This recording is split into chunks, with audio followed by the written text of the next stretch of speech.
அஸ்ஸலாமு அலைக்கும் வரஹ்மத்துல்லாஹி வபரகாத்துஹு. அன்பான சகோதரர்களும் சகோதரிகளும், அல்லாவின் அமைதியும் அருளும் உங்கள் மீது உண்டாகட்டும். இன்று நாம் அறிந்து கொள்ளப் போகும் விஷயம் மிகவும் முக்கியமானதும் நம்முடைய வாழ்க்கையில் பல நன்மைகளை தரக்கூடியதுமான ஒரு அழகான ஆயத்தை குறித்து ஆகும்.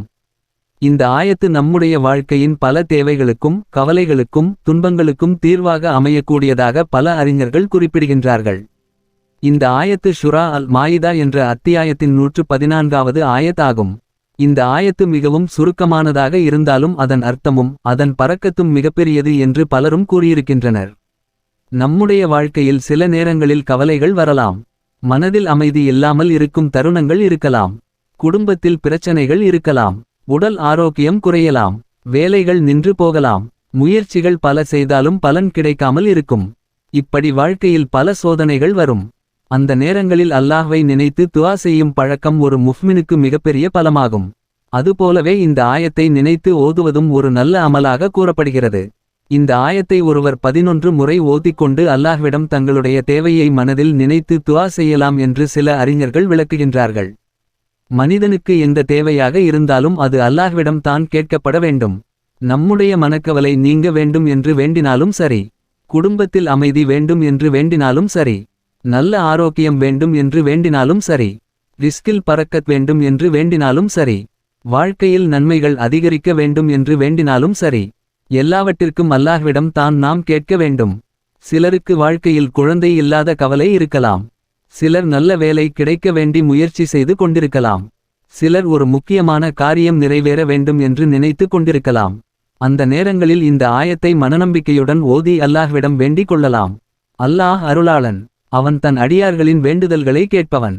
அவன் தரும் நேரத்தில் அவன் விரும்பும் முறையில் நமக்கு நன்மையை அளிப்பவன்.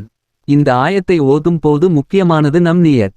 மனதில் ஒரு நல்ல நோக்கம் வைத்து, யா அல்லாஹ், இந்த ஆயத்தின் பரக்கத்தினால் என் தேவையை நிறைவேற்றி தருவாயாக என்று உண்மையான மனதுடன் வேண்டிக் கொள்ள வேண்டும். அல்லாவின் மீது முழு நம்பிக்கையுடன் வேண்டினால் அவர் நம்மை நிராசைப்படுத்த மாட்டான். இந்த அமலை செய்யும் முறை மிகவும் எளிதானது. ஒருவர் அமைதியான நேரத்தில் 11 முறை இந்த ஆயத்தை ஓதிக்கொள்ளலாம். அதன் பிறகு தங்கள் தேவையை மனதில் நினைத்து அல்லாஹ்விடம் துஆ செய்யலாம். தினமும் தொடர்ந்து ஓதிக்கொண்டே இருந்தால் அது ஒரு நல்ல திக்ராகவும் அமையும். தொழுகைக்கு தடை செய்யப்பட்ட நேரங்களை தவிர்த்து மற்ற எல்லா நேரங்களிலும் ஓதிக்கொள்ளலாம்.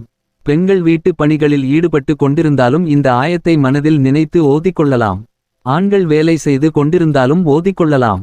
இந்த ஆயத்தை அடிக்கடி ஓதுவது அல்லாஹ்வை நினைக்கும் ஒரு அழகான வழியாகவும் அமையும். நம்முடைய வாழ்க்கையில் எந்த காரியம் தடைபட்டு நின்றாலும் அல்லாஹ்விடம் நம்பிக்கை வைத்து வேண்ட வேண்டும். சில நேரங்களில் உடனே பலன் கிடைக்கலாம். சில நேரங்களில் தாமதமாகலாம்.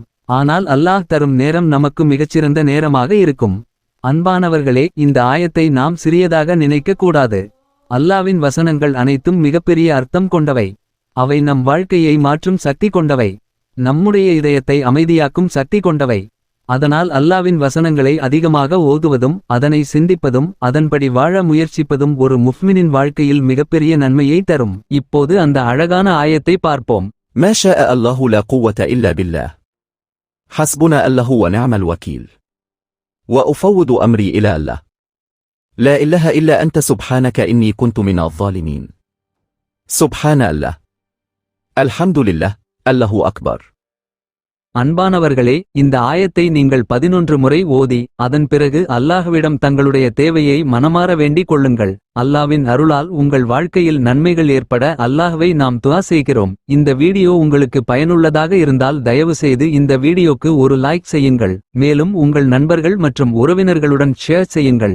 இஸ்லாமிய பயனுள்ள தகவல்களை தொடர்ந்து அறிந்து கொள்ள எங்கள் சேனலை சப்ஸ்கிரைப் செய்து சப்போர்ட் செய்யுங்கள். அல்லாஹ் நம்முடைய எல்லா தேவைகளையும் நிறைவேற்றி நமக்கு நன்மையான வாழ்க்கையை வழங்குவானாக.